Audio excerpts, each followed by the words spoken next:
Hey guys, welcome back to my channel. So thankful you guys are joining me today. I have another process video for you guys working through the Faithful Devotional from the Daily Grace Co. If you have missed my other process videos, I'm going to link them down below for you guys so you can get caught up on all things this devotional, which has been just so rich. I have those videos as well as the devotional if you want to pick it up for yourself, linked down below if you guys want to check that out. Today we are talking about the covenant of works. Now you can see I have a lot of the artwork kind of already done in this traveler's notebook for this devotional. I wanted to kind of pre-prep my pages so then when I came to write everything down and write my takeaways down, then I didn't really have to think about the artwork, but I could really just meditate on what was being said in the devotional and through the scripture. So I do have a process video going through putting all of the artwork into my traveler's notebook. Again, I'll link that down below for you guys. Now, the covenant of redemption promises us Jesus, and the covenant of works promises that our work is not going to save us, but Jesus is going to save us. Again, one of the things that I love about their devotionals is that it always points back to Christ as the main character of the Bible, and it points to the character of God. And it has you pull those out all of the time when you're reading through the scripture prompts that they give you and the devotional. It always asks you, what does this tell you about the character of God? So some of the things that I wrote when reading through this covenant was that God is just, right? God is holy. God creates because he created all of us and he created the covenant. And God gives. He gives so much. He gave his only son so that we didn't have to have this curse of the covenant. But Jesus took that on so we didn't have to.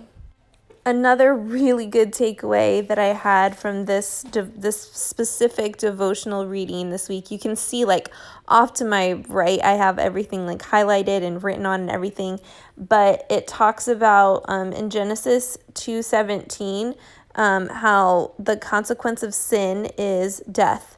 But why it says in the devotional, but why do Adam and Eve need perfect obedience? Why are the standards so high?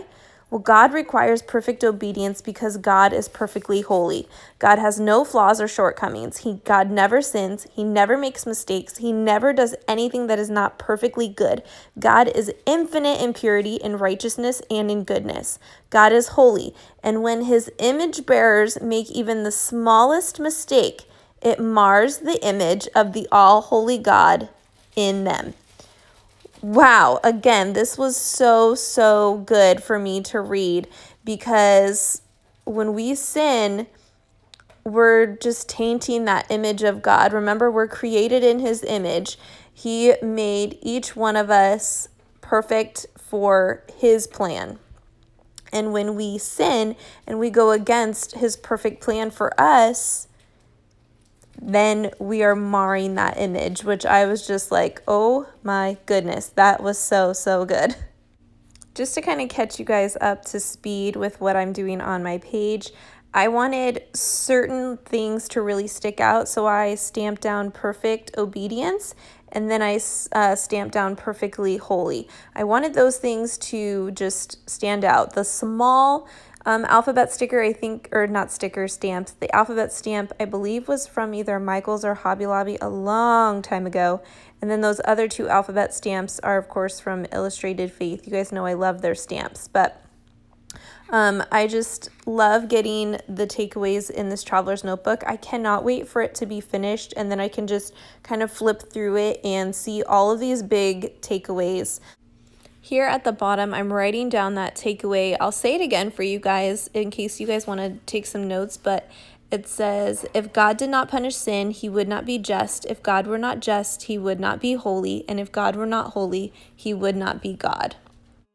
So you can see I am working through the front of this devotional. I love how it lists out all of the covenants and the 3 prompts for it.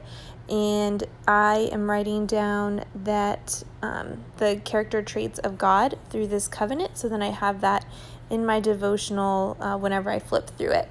So that is it as far as the journaling part. Now I just wanted to fill in some of that white space. So I'm going to turn to one of my Neocolor 2 crayons and just kind of highlight that really big takeaway down at the bottom, and then add some crosses. This works as just a regular crayon. You can add water to it as well and make it like a watercolor crayon, but I just wanted to use that color.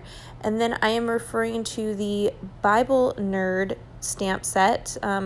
This stamp set I don't believe is available anymore, but there is a similar stamp, the book chapter verse stamp from the Big Story devotional, that you could use as well. So I'm just getting that down, and that's where I'm going to put down the Genesis 2:17 for that. So it will just kind of be a reminder of where I need to reflect back on. And then that is going to do it for today. I hope you guys enjoyed this video. If you did, be sure to give it a thumbs up and subscribe to my channel. Make sure that you are following me on Instagram. I'm going to try and get a little bit better at posting a little bit more on routine for you guys. But make sure that you guys check that out and make sure that you're following me. And if you guys have any questions about the devotional or anything like that, be sure to comment me or DM me on Instagram. I'll be happy to help. I will see you guys very soon. Bye.